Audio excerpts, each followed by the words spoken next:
Hey everybody, it's amazing to be here. It's my first time in Lakeland, and I left New York City cold behind, so this weather is unbelievable. It's been a rough winter. We had 3 storms in the last couple weeks.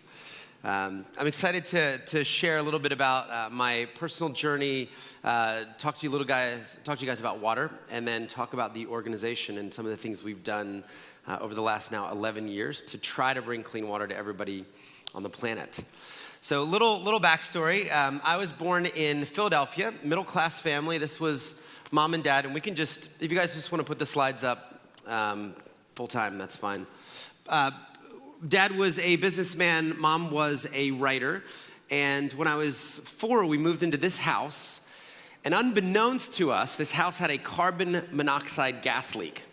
So we move in, and we all start getting a little sick, and on New Year's Day, my mom walks across the bedroom, and she collapses unconscious on the floor. And we rush her to the hospital, and after a long series of blood tests, they find the massive amounts of carbon monoxide, carboxyhemoglobin in her blood. And what happened for her was her body just shut down from this point on. She was never healthy again throughout her whole life. So I watched my dad take the heater, rip it out, throw it on the curb, and I watched my mom go from this vibrant, healthy journalist, super mom, super wife, to an invalid, allergic to the world, wearing charcoal masks, connected to oxygen. To isolate my mom from the things that made her sick, we eventually created a room for her, kind of a containment room where everything was covered in tinfoil. And she slept on a cot that had been washed in ivory soap and baking soda 20 times and just avoided anything like perfume or car fumes or even the ink from books would make her sick. So my parents had a deep Christian faith. They decided not to sue the gas company for negligence. Their doctor said, look, you guys don't want to be bitter, and it was an accident. And they just prayed for the best, that someday God would make sense of this terrible tragedy. So I grew up the good Christian kid playing piano on Sunday. I didn't cuss, I didn't drink, I didn't smoke. I took care of my mom. I was in a caregiver role. I did the cooking, I did the cleaning, and I did everything my parents wanted me to do until the age of 18. And then, I discovered this place called New York City, and I learned that in New York City, there was actually a job where you could get paid to drink alcohol for free. So if you were interested in, a period of rebelling, you could do it in style in New York City. And at 18, I became a nightclub promoter and realized that if you could get the right people inside the right nightclubs, you could charge them $20 to buy a drink. You could charge $500 for a bottle of champagne that cost only $40. So the next 10 years of my life was spent climbing up New York's social ladder, I guess you could say, throwing parties at about 40 different nightclubs over a decade. And this is a picture of me taken 10 years later in a nightclub. And what's so sad about this picture is that the most important thing to me at this time was showing some club photographer I've never met before my Rolex watch. This is my business partner. We were at this point getting paid $4,000 a month by Budweiser just to be seen in public drinking Bud. Bacardi paid us another $4,000 a month to be seen in public drinking Bacardi. So we thought we were living the life. We were flying around the world to Fashion Week. I drove a BMW. I had a Rolex. I had a grand piano in my New York apartment. I had a Labrador Retriever. All these things I thought, I was collecting that would make me happy. And at 28 years old, I realized, this is that same night a little later. Okay, so it's a lot less pretty at 3 or 4 in the morning. I'd picked up every vice you could imagine would come with the territory. I was a heavy cocaine user, heavy gambler, drinking. I'd smoked 2 packs of Marlboro Reds for a decade. So I had this terrible cough. I mean, I lived a pretty disgusting lifestyle, to be honest, at the end of this. And at 28, my parents through this whole time have been praying for me to come back. They have little old ladies in their church, wearing holes in the carpet with their knees. They don't know what to do. I mean, I've gone completely rogue and completely prodigal. And Believe it or not, at the 10-year mark, I was in South America on a decadent vacation and just realized that I had come so far from the faith and the morality. I had become the worst person I knew. I'd become the most selfish, hedonistic, sycophantic person that I knew. And if I continued down this path, the legacy that I was leaving would be, I don't know, maybe my tombstone would read, "Here lies a man who got 10 million people wasted." Maybe 20 million people wasted, but it was kind of meaningless. And I began on this trip to pray and to seek God for how could I, first of all, could I even come back? Was it too late? And what would I do? And a series of events that summer led me to leave nightlife, sell everything I own, and determined to try to make my life look the exact opposite. So if you had, a drug addict, selfish nightclub promoter on one end, what might the opposite of my life look like? So the only thing I could think of was to do a year of humanitarian service, almost as a tithe for the 10 years that I'd wasted. So I apply to all the famous groups that I'd heard of over the years, like Compassion International, World Vision, UNICEF, Oxfam. And Scott Harrison, the great nightclub promoter, is ready for service. You know where this is going. Not a single person will accept me. So I'm denied, I'm rejected by every organization. And this is frustrating for me because first I kind of stepped out in faith. I sold all my possessions, I gave up my apartment, and I was just waiting to see who would take me. So finally, one organization called Mercy Ships writes me back and says, if I'm willing to go to a country called Liberia and I'm willing to pay them $500 a month, then I could volunteer. So I'm like, this is amazing. I mean, I was looking for the opposite of my life. This is gonna cost me money to serve. So I joined their mission as a volunteer photojournalist. I had, throughout the club times, gotten a degree in journalism at NYU, and I kind of dusted that off and said, I could take pretty good pictures, and I think I can tell stories. So they take me on. I go to Liberia. At the time, 14,000 UN peacekeepers had descended on the country. So it was the largest peacekeeping force ever deployed in the history of the world at that time. And Liberia, for those of you that know, had come out of a 14-year bitter civil war led by Charles Taylor and armies of child soldiers. So the country was a complete disaster. Now, this was going to be my new home. It was a 522-foot hospital ship carrying about 350 volunteers. And for those of you that know this organization, they have just sailed this thing for the last 30 years up and down the coast of Africa, bringing volunteer doctors and surgeons to people who can't afford access to medical care. So my job was going to be to document everything that went on. Now, this was led by this remarkable guy named Dr. Gary Parker, who really became my first mentor for this season of life. And he was a surgeon in California that decided to do 3 months on the ship. And it's 30 years later, and he never left. Got married and raised a family on the ship.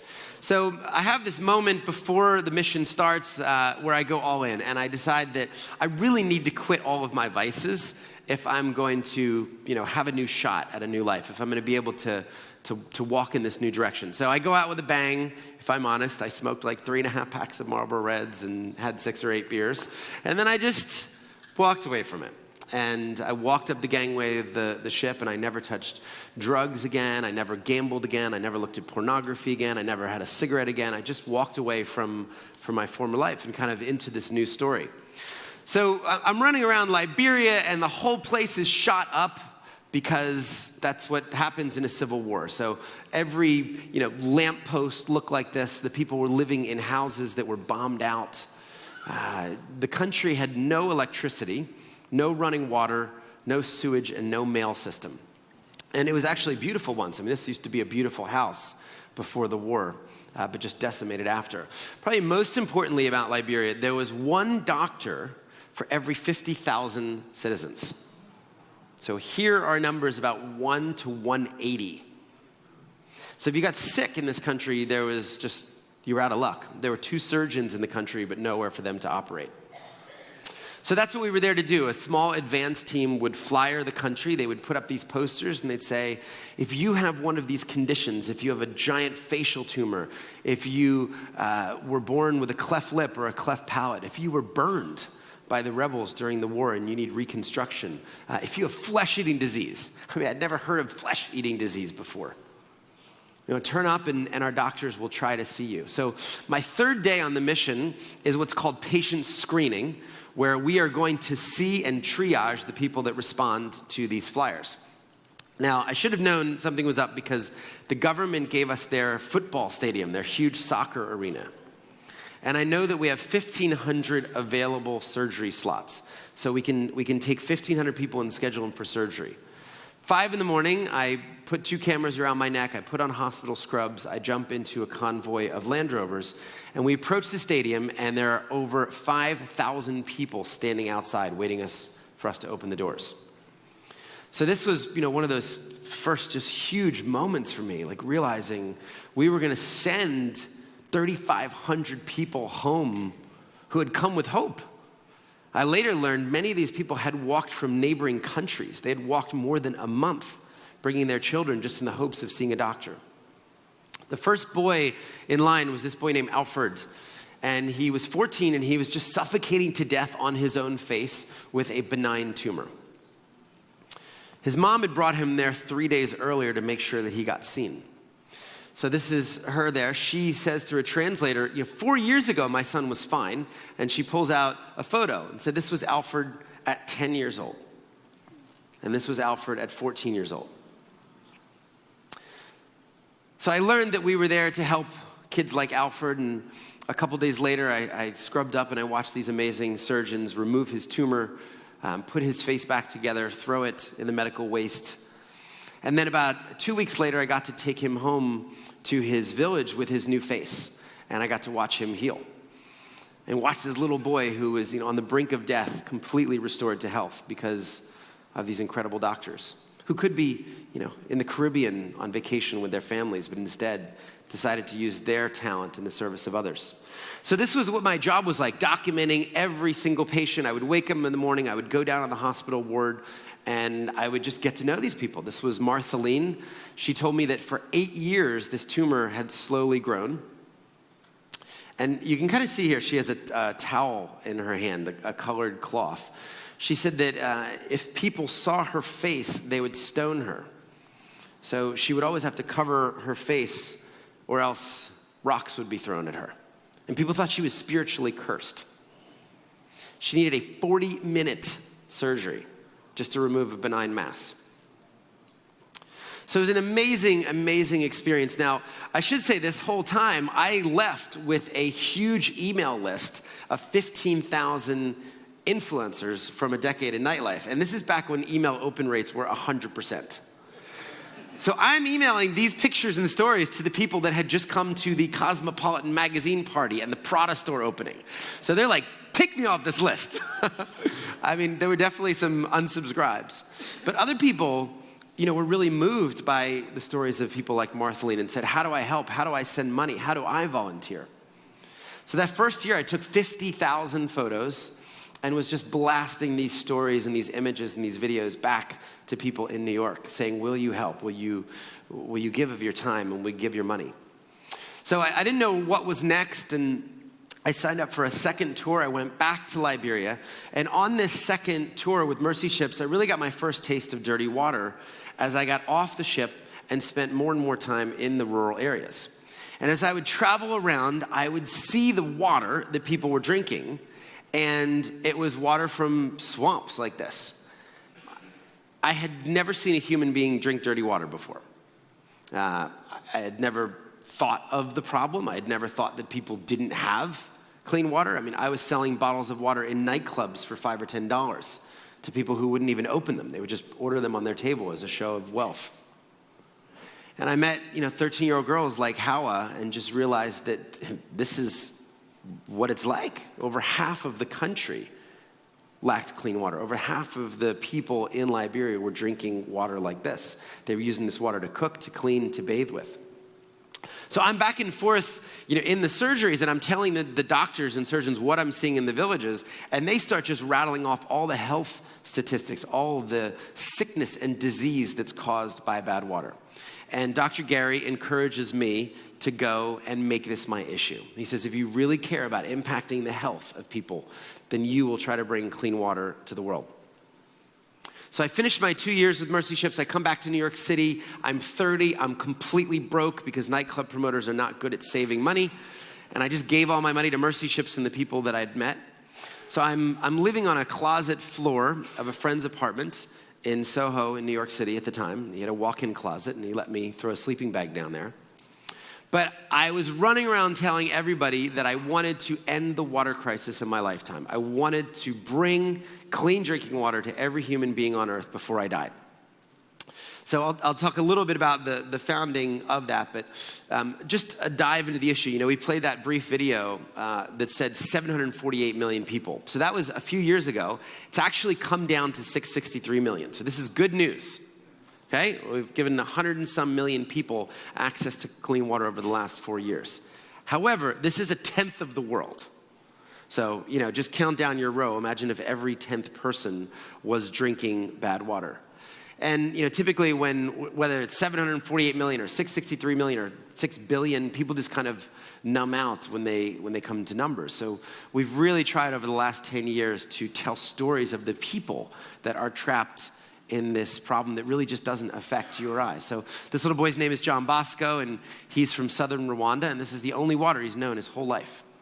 So imagine, a teenage boy walking into water that you probably wouldn't let your dog drink. We wouldn't walk into this with a bathing suit on. And then this is the only water for cooking, for cleaning, for drinking. This little girl in Honduras just drinking from a nearby river, looks more like chocolate milk than what we would call water. And as you can imagine, there are many diseases that are associated with water like that. Cholera, everybody's certainly heard of. E. coli. You may not have heard of schistosoma, which is a fancy word for parasites or just worms. So about 200 million people have worms crawling around in their body because of the water that they've had to drink. This is the stat from the World Health Organization, 52% of disease throughout the developing world, so throughout these countries where we work. Half of the sick people are sick because they don't have access to clean water and sanitation, clean water and a toilet. So imagine that, you can make half of the developing world well just by providing this basic need, clean water and sanitation. This little girl I met in Kenya, and she was drinking from the Molo River, and every time she would drink from this bottle, she would vomit on her shirt. I remember we watched this for a few cycles in just horror, and then we took the water away from her and promised to try to find a more lasting solution for her village. But I took this bottle back to New York City, and I gave this water to a lab, and I said, would you put this under a microscope? Could you analyze this? What is actually making her throw up? They send me this video back. And they said, we are not experts in all the different kinds of waterborne disease, but you sent us water that is alive. And certainly no child should be ingesting water that looks like this. Leeches, okay? Some of this stuff sounds so crazy, but community after community that we would visit would hold out their hands and say their biggest challenges with water are the leeches that they have to try to strain out, because if they don't, the leeches will crawl up and stick to the back of their throat and start sucking blood, often closing the airways. And this is a huge problem for kids. So, we're hearing of, the first couple times I heard this, I thought it wasn't true, but now I've heard it 20 or 30 times. Parents will give kids diesel fuel to drink to try to scald the leech, because the other alternative is taking a stick and scraping it from your child's throat, but then you don't kill the leech and it just crawls up again. So huge problem if you're getting your water from a spring or an open source. This is how most of the filtration is done. The women are pouring the water through cloth, through scarves, through shirts. And, there's so many things that water touches. This is a school in Ethiopia without clean water. Today, a third of the schools around the world have no clean water or toilets. So I'm sure many of you are passionate about education for everyone. Imagine sending your kid to a school. Imagine going to a school where you have to bring dirty river water every single morning, and the school has no toilet. And this is one of the top reasons why teenage girls are dropping out of school in all of these countries. They stay home 1 week a month. There's no toilet, there's no water.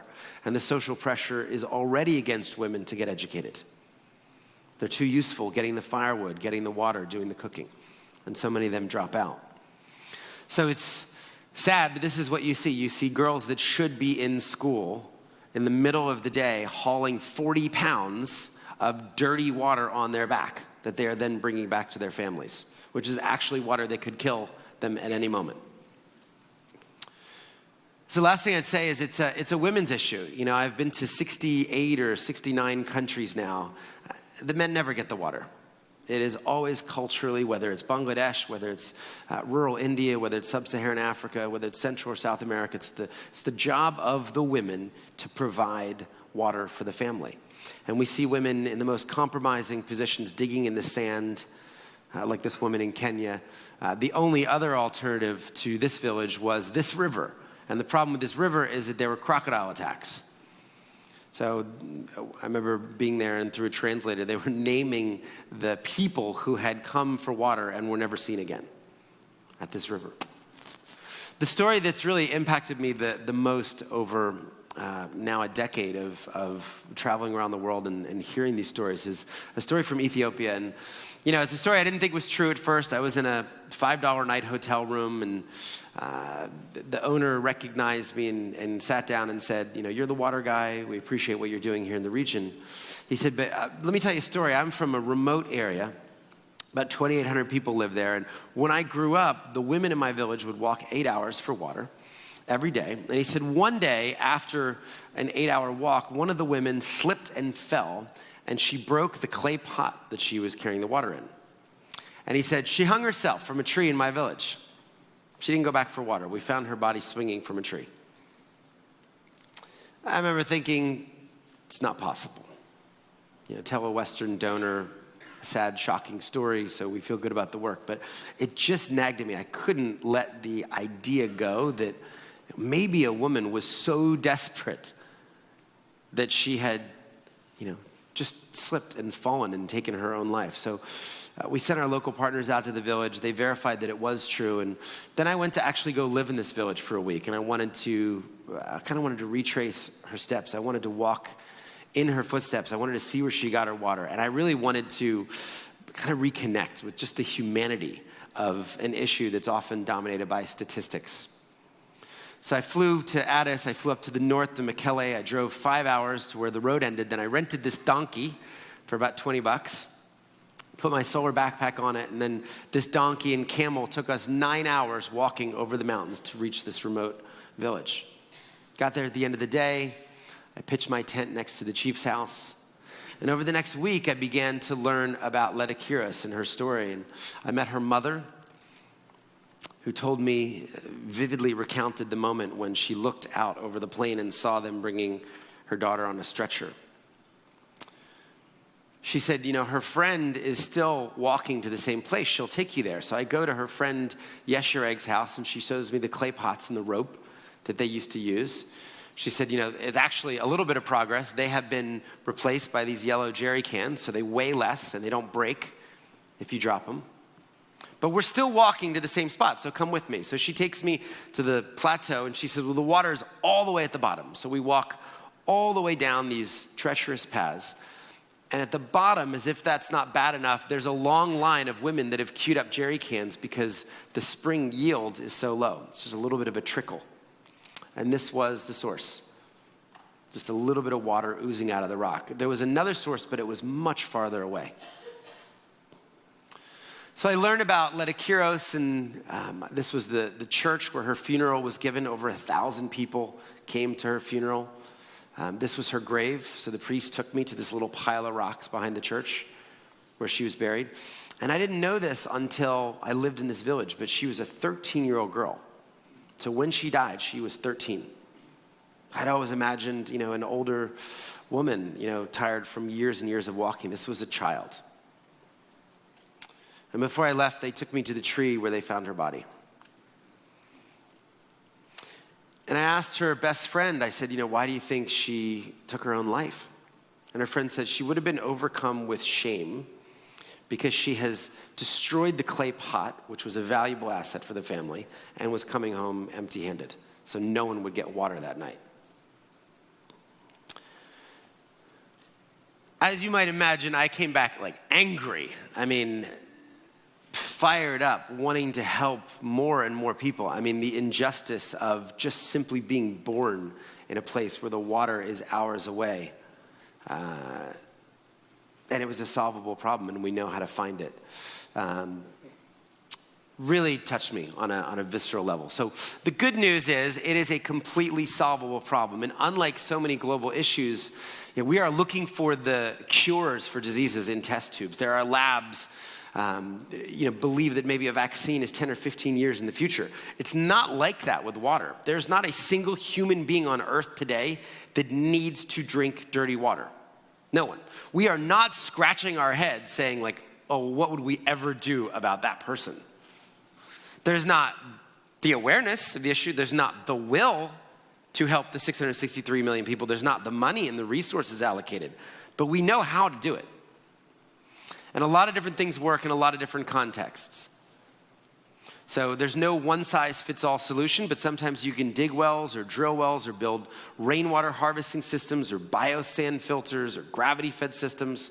So a lot of things work in a lot of different contexts. It's often as simple as drilling a well for $12,000. And this is, in some ways, a terrible irony to think that people are living on top of the groundwater that could save their life. But they don't have access to it. They don't have the money. They don't have access to $1 million drilling rig and compressors and trucks. They don't have access to the local hydrologists who know how to find the water. But they're willing to contribute the labor. They're willing to build roads. They're willing to feed and house the teams that come in. And it's one of the most amazing things when you can drill a well and be there in that moment when clean water appears for the first time in the history of a community. And as you can imagine, there's dancing, there's clapping. The kids normally rush the drilling rig. All the elders are like, you're going to get hurt. It's dangerous, trying to drag the kids out. But imagine if you never had water before and then one day a team of locals comes in and finds it. I'll play just a short clip. The next clip I'm going to play, it's just 20 seconds, but it's a village in Malawi that spent 3 months building the road to allow the drilling rig to reach them. Every single household sent one family member to fill in a huge, huge ravine and make a road. And this is that moment where they got clean water.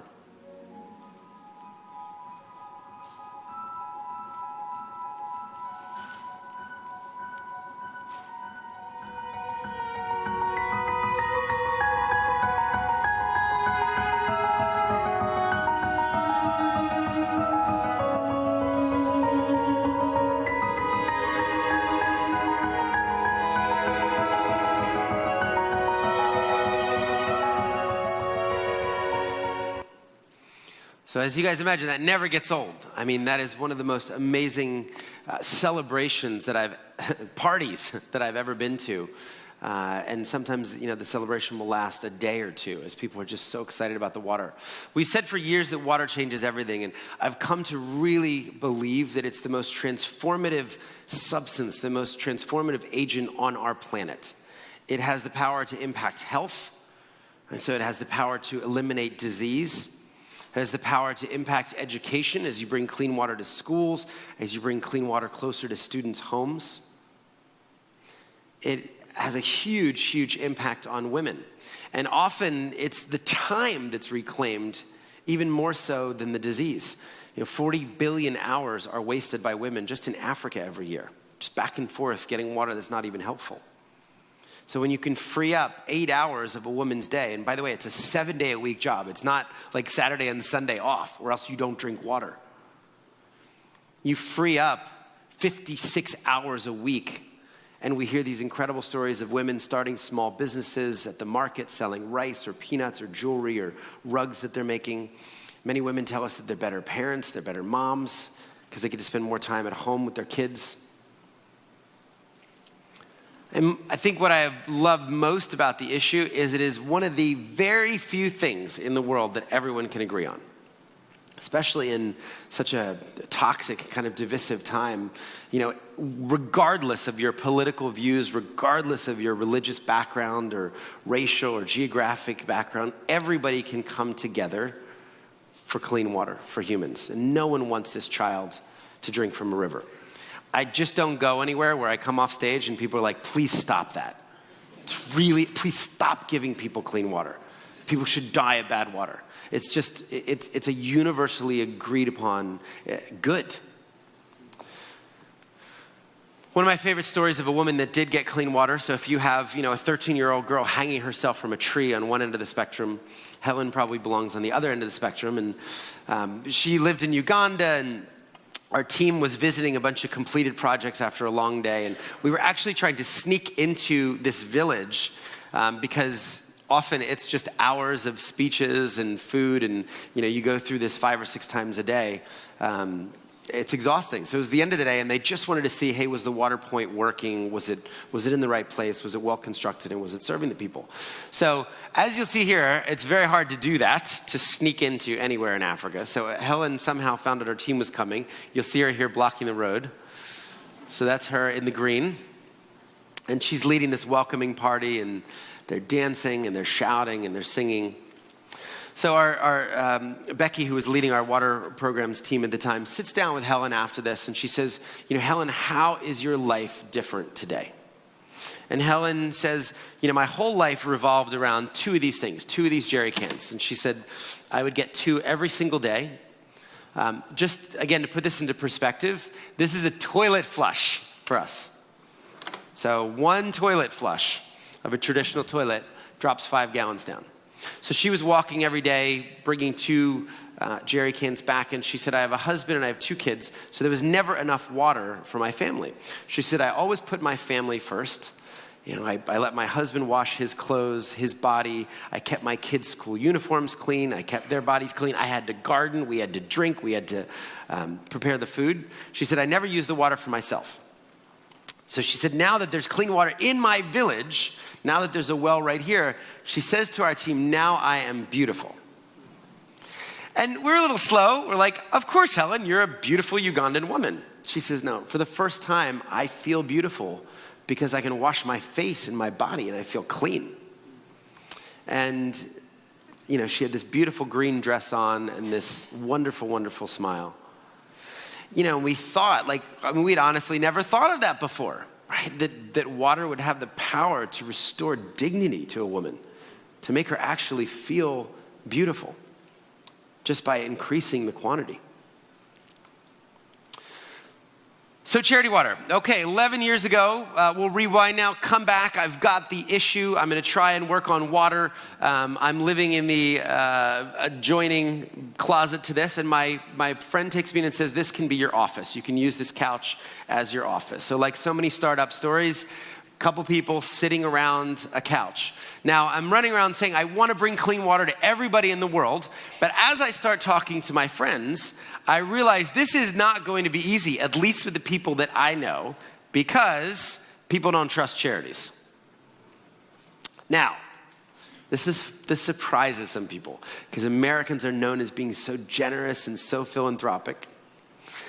USA Today did a poll of Americans and found that 42% of Americans distrust charities. 70% of Americans believe charities waste money or badly waste money. So as I'm talking to friends, again, not coming out of any sort of philanthropic institution, they're like, oh, I never give to charities. I don't know where my money goes. Charities are like black holes. None of my money would actually get to the people on the other end. And everybody seemed to have a scandal that they could pull out of their back pocket. Somebody who had stolen money, somebody who had hired their brothers and cousins and nephews and, was driving around in a Lexus and none of the money was reaching. So I thought if we are going to raise the awareness, the movement needed to actually make a dent in the water crisis, or certainly to solve it, we would need to do something even bigger than bring clean water to the world. We would need to try and reinvent charity and create a completely new model, a completely new construct a way that people would experience giving and generosity, something that could bring these disenchanted people back to the table and say, have a look at this. So I had a couple big ideas. The first was to deal with the money objection. The most common objection was, don't know where my money goes, don't know how much of it actually will reach. And I said, well, what if we could promise forever that 100% of any donation we ever took at Charity Water would go directly to fund water projects? Now, people were saying at the time, that's the stupidest thing they've ever heard of. Like, how would we pay for staff or an office? Like, how would we even run an organization if we even built one? And I said, I don't know, but I think this would address the huge amount of skepticism. So I opened up 2 bank accounts in faith and said, 100% of the public's money goes here, and then somehow we're gonna go find a group of private donors or maybe foundations or maybe companies who wanna pay for the overhead. We're gonna make overhead cool. We're gonna make it a cool thing to pay for the staff and the salaries and the operations. So that was the first idea. We said, we'll be so crazy about protecting the integrity of the 100% model, we will even pay back credit card fees. So if any of you went on our website and pulled out your American Express and gave $100, sadly, we don't get $100. We get $96. But we would make up the difference. We would pay back the $4 we never even got from your donation and send 100% to the field. So that was idea number 1. Idea number 2 was, because money wasn't fungible, we could use technology and track those dollars and show the impact. So we said, let's just prove all of the work that we do forever. And let's use technology just to find more and more ways to be transparent. Let's build the most transparent organization that anyone has ever seen before. So this started off with just putting everything up on Google Earth and Google Maps. We said, we'll never fund a project unless anyone in the public could buy a $50 GPS device at Best Buy and go and visit it. All the data needs to be there. And the third thing I wanted to do is I wanted to build a really beautiful brand. So as I looked at the charitable sector, now things have gotten so much better over a decade, but back up 10 years, there was no cool charity brand that I had ever come across. Nothing that was like Nike, nothing that was like Apple or Virgin. No charity that was inspiring and imaginative. I mean, charities were using guilt and shame to motivate people to give. They were direct mailing us. They were buying our physical mailing address. And then they would send us a bunch of paper and ask us to put checks in self-addressed stamped envelopes. You guys remember those TV commercials, the sad kids with sad eyes and slow motion and the 800 number coming across the screen? Nick Kristof had written in the New York Times, he said, it's sad, but toothpaste is peddled with far more sophistication than all of the world's life-saving causes. If you think about this, I mean, Doritos can spend hundreds of millions of dollars literally trying to kill us and our children. And the most important life-saving causes often have anemic brands. And there was almost a poverty mentality through that. So I said, look, let's just hire really talented designers. Let's care about the way things look and the way that we present the brand into the world. Let's try to do things with excellence. Most important thing about the business model was we would not send people that look like me. We wouldn't send Westerners out to Africa or India or Bangladesh to drill wells. We believed for work to be sustainable, it had to be led by the locals. We could raise the money and the awareness, we could get people to care about this issue, but it had to be led by Rwandans in Rwanda. People like Joe Madiath in Orissa, India, who leads a team of 350 people. And he's been at it for 30 years trying to bring clean drinking water to everybody in Orissa. I guess the last thing I'd say about the business model was I didn't start a religious charity. And, I was certainly inspired by my faith, but I had a bigger vision. I wanted to be a place where people of all faiths could come together. And, look, in my theology, it's very simple. I don't think in heaven anybody is walking 8 hours or hanging themselves because they've spilled water. Nobody's drinking dirty water. No mother's watching their child die of dehydration, in a remote village. So I thought this could be an incredibly, unifying issue in organization. And we could work with people of all faiths or no faiths. So day one, the only thing I knew how to do to start this was to throw a party in a nightclub for my 31st birthday. So it wasn't very clever, but I got 700 people to turn up. I gave them open bar for an hour and then asked them to all give $20 on the way in. And we raised $15,000 that night. We immediately took the money to Uganda, to a refugee camp where 31,638 people were living. And we wanted to do many, many more projects, but we had enough money to do 3 wells and to fix 3. And then we sent the photos and the GPS back to the 700 people that came to the party and said, you did this. And let me tell you, people were blown away. They had never expected to hear from us again. My $20 did that. It actually led to clean water flowing. This idea of proof was so powerful. We said, let's just keep closing the loop. Let's keep looking for new and innovative ways to connect our donors and supporters with the impact their money is having. We came up with ad campaigns and we said, we don't always need to take ourselves so seriously. We can have a little fun. We can get people to think differently about water. What if water was missing? What would Kool-Aid taste like? What if you had to give your kid death in a baby bottle every day, like millions of moms around the world? Something that killed 4,500 kids every single day. We wound up getting donated media on buses in New York City, on taxi tops in Boston and Chicago and San Francisco, on TV. We wound up shooting rich people in New York City in the same situations as people we were seeing around the world. So these kids go to a $35,000 a year private school on the Upper East Side. Imagine if they had to carry water to school. Imagine if your mother or your grandmother had to drink water coming down from, a dirty river. Imagine if my banker friends had to go to Central Park Pond at their lunch hour in their fancy suits to get water. Why was this okay for a tenth of the world? Simply because they weren't born into the affluence that we were. We built a digital, I used to say digital first, really a digital only organization. We never sent a piece of direct mail. We were the first charity to get 1 million Twitter followers. We were the first charity to use Instagram. We just believed the movements of the future would be built online. And we were always looking for ways to celebrate the diversity of our community, to shine a light on the incredible things they were doing all around the world to raise awareness and money and to get people to care about this issue. We partnered with brands and even unlikely brands like Saks Fifth Avenue sells $5,000 handbags to women in New York City, right? What should Saks have to do with water? They just said, well, we want to help. So they wound up giving us their windows in New York and Beverly Hills and Chicago to put jerry cans and pictures and getting their employees to give and getting their vendors and customers to give and raise $700,000. From a luxury clientele. The Macallan, those of you that are into old whiskey, these guys are in Scotland and they said, we want to help. And they came up with the idea of taking a 93-year-old Macallan on a world tour, and if people wanted just a taste of it, like literally 10 centiliters, they would have to drop $5,000 to charity water. We're like, you people have lost your mind.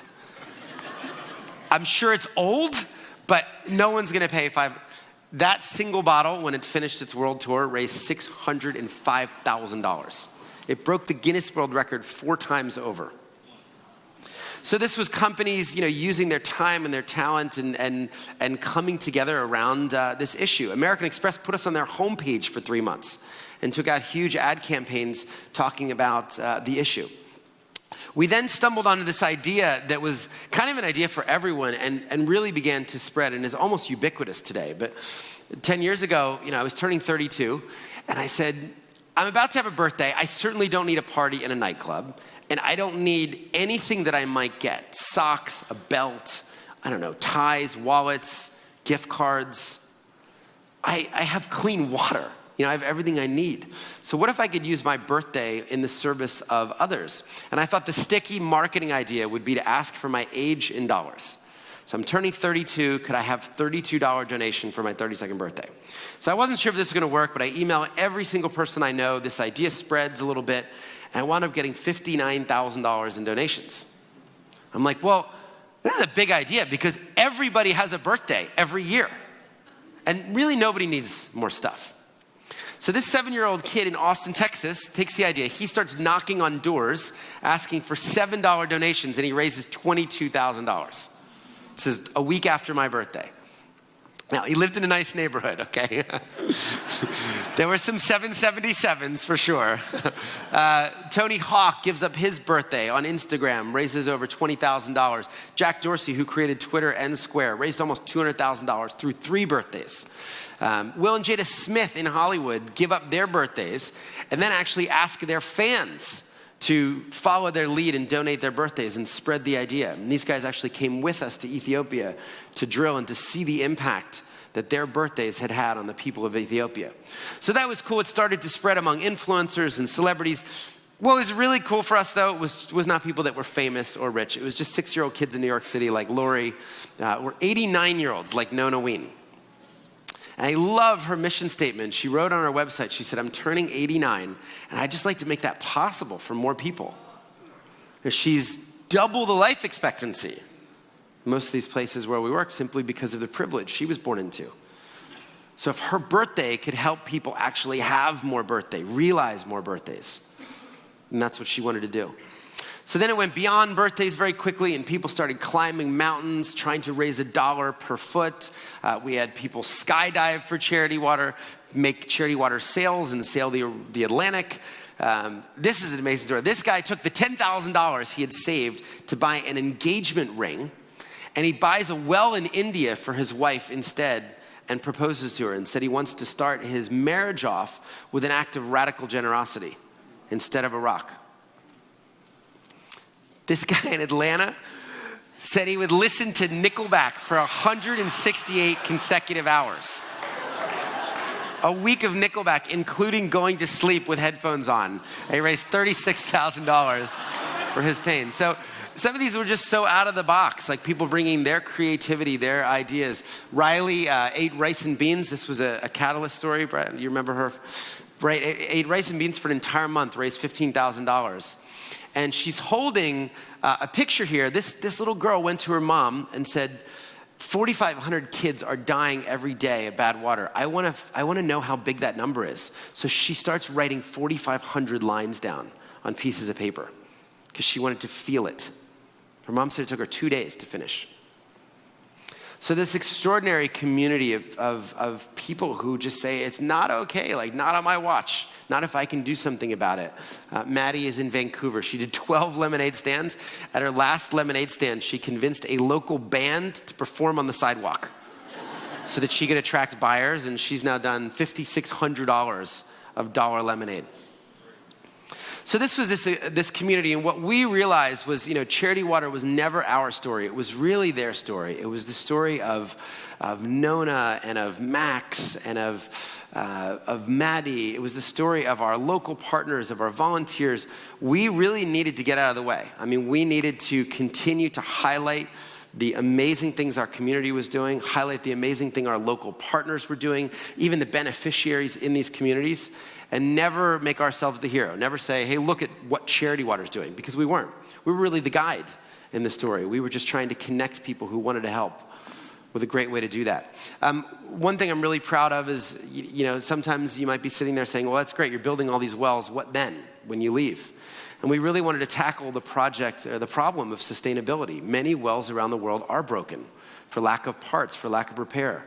And we went to Google and we pitched them this crazy idea. Could we build a sensor where we could start wiring up our wells as we left, and we'd know years later that they were working, and even how much water was continuing to flow and benefit these communities. So as we expanded with these water points all around the world, we wanted to know that they were working over time. So Google awarded us a $5 million grant, which at that time was the largest grant the organization had ever given.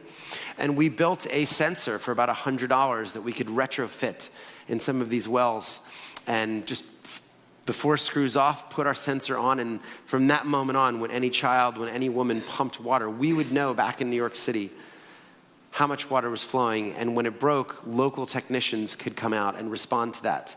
So now we're able to tell a fundraiser who gave up her birthday not only where her birthday well is in a sea of others, not only show her how much it cost and the satellite image of that well, but now we can actually show her how much water is flowing 6 years later, 6 years after her birthday, and zoom in on a single day last week and say, you know what, last Tuesday, your well pumped 2,329 liters. 6 years later. I mean, just imagine how we would value that. If it was Fiji, that'd be 5 Gs at the deli in a day, times 365 days, times 6 years. So being able to quantify and just make it real for people has been really helpful. So in 11 years, we've been able to now raise over $300 million from the closet floor, from the couch, and that's thanks to the generosity of 1 million people around the world. So it's not been led by the Gates Foundation. We've never taken a penny of their money. It's not been led by governments. It's not been led by huge corporations. It's been led by individuals. Everyday people who just say, I can do something about this. I can sponsor a well. I can help you on the overhead side. I can donate my birthday to Charity Water. We've been able to bring clean water to 25,000 villages, 8.2 million people around the world now. And what I'm really excited about, we employ 1,600 locals. So today, 1,600 people across these countries are leading their communities forward. They are the ones driving drilling rigs in. They're building gravity-fed systems. They're really the ones getting all the credit. I mean, it's so exciting to go into some of these countries where we've invested like $40 million, and they have no idea who Charity Water is. They know our local partner, who's been the one that has delivered all of that aid. My mom, years later, is still fighting for her health. My kids love her. She's still not well, but my kids can go out and see her out in the country every once in a while. And she's taught me a lot about just sticking with something. Almost 40 years of battling illness, battling depression and isolation, and she is still at it. This guy, I think, is on year 36 now. Dr. Gary is still on the ship. And we just talked recently, and I learned that, I didn't know this before, but every year he only signs up for 1 year. So he's on a 1-year rolling commitment, 36 years in a row. And he's taught me a lot about staying with it. I got to see our first well a couple months ago. I was in northern Uganda, and I saw the first well that was built 11 years ago from my 31st birthday party. And it is not pretty, okay? It is banged up. This thing has seen, some action over a decade. But we reckon it's been pumped.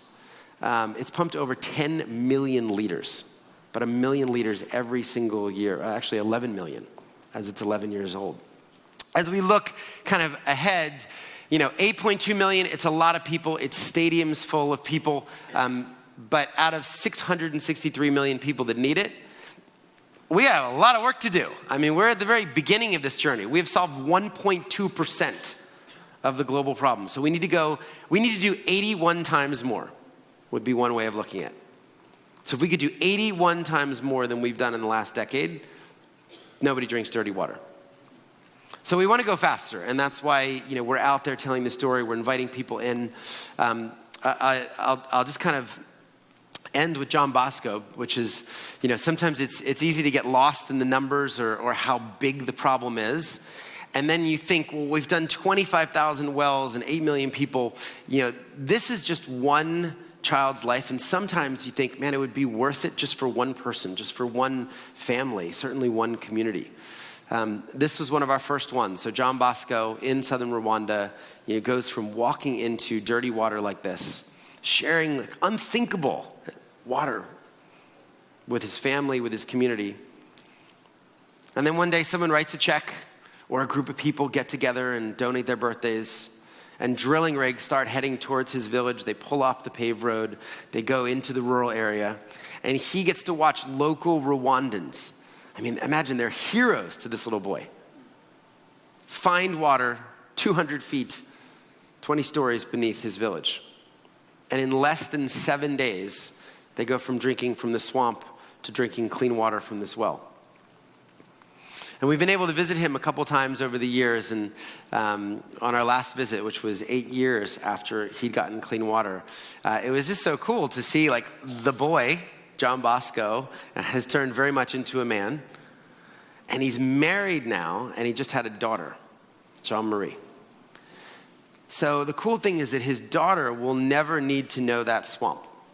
I mean, literally, the cycle of water poverty was broken in this village for $10,000. And that's why it's also so important that we keep the water flowing in these communities, that they never have to go back to that swamp or to that river. So I'll leave you guys with, if you're interested in getting involved, how might you help? Obviously, you could donate a birthday. Maybe there's some companies here that could actually sponsor an entire community. The one thing that we created as we turned 10 was a brand new giving community, and we wanted to find a way that everybody could contribute for less than the cost of Netflix. So we came up with this community called The Spring. And we said, 1 million people have given once. What would it be like to actually build a loyal community of people who would stick with us month in, month out, be as loyal as they are to Spotify or Netflix or HBO or their magazines, and actually grow with us and see an end to the water crisis? So we launched this community about a year ago called The Spring, and we said for $30 a month, if you have that, you could give one person clean water every month. Some people might be able to give more. Some people might be able to give only $10 a month. We have a lot of college students in the program. But we said 100% of the money will go, and we'll continue to show impact and share the stories of the people that are getting clean water because of this unique community. So word started to spread, and people started to tell their friends, and now we have people from 94 different countries around the world in The Spring. Someone from Bulgaria sent me a picture of their view the other day that just joined The Spring, I think at $10 a month, which was all she could afford. So this is one way that you guys could help. It's just charitywater.org/The Spring. It's really probably the thing I spend the most time on right now is how do we take this community on a journey? How do we grow this community? How do we inspire them? How do we share the stories of impact from people who are willing to turn up every single month? And we're doing some really cool stuff. We did a partnership with Apple Pay. We have a team in Rwanda right now that's making content uniquely for that. So if you want to get involved, if you want to help us join the water crisis, there's one easy way to do it. Join The Spring. It takes you 20 seconds. If you have Apple Pay, it takes you 3 seconds. You can literally go there and press your thumb and become a member. I'll leave you with my favorite quote now that's really kept me going through some pretty hard times, believe me, in the last 11 years. And there have been a lot of ups and downs. I was telling somebody earlier, before my kids were born, I was doing 95 flights a year. I've been to Ethiopia 30 times. I've seen just some terrible, terrible suffering. And the one quote that I just keep coming back to, a friend of mine sent this to me a decade ago as he was passing a bodega in New York. And he sent me this picture. He said, "Do not be afraid of work that has no end." I love that. Like if your work is in the service of others, if you are working to end needless suffering, whether it's water, whether it's a justice issue, whether it's education, whatever you're passionate about, like it will never end. And I'll be honest with you, when we solve the water crisis, we're not going to drop the mic and go work at a big bank. We're just not. We're not going to, my team is not just going to say, okay, now let's go get rich. We'll take our community, we'll take everything we've learned, and we would focus on another issue, on another place where humans are needlessly suffering and don't need to be.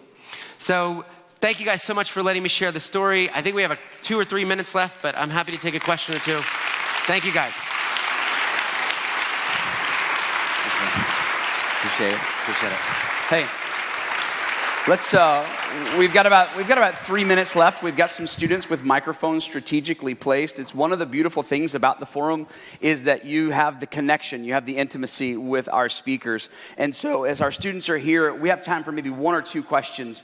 And so if you've got one about anything that Scott may have brought up, just raise your hand where you are. We're going to come to you and we're going to take that question. We've got about 2.5 minutes left in our session, and we're going to stand here watching for right here, right down the center aisle.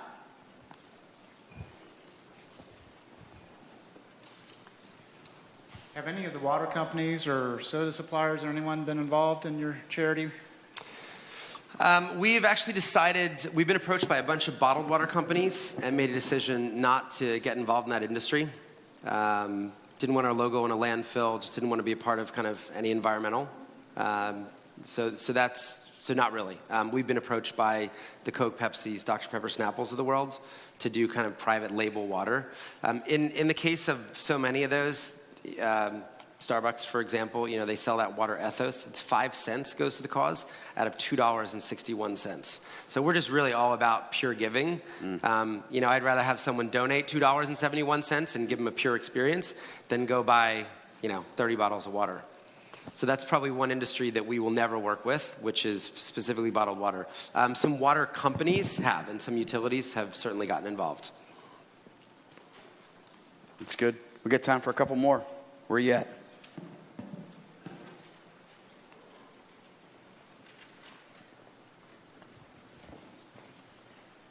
Okay, so in terms of initial funding, I know you said you reached out to organizations that basically were pouring in to the company to fund your staffing expenses. Yeah. What did that process look like for you? I mean, I know in the world of business, a lot of times it's who you know. So how did that look? It was so hard in the beginning, and I actually talk most people out of the 100% model these days.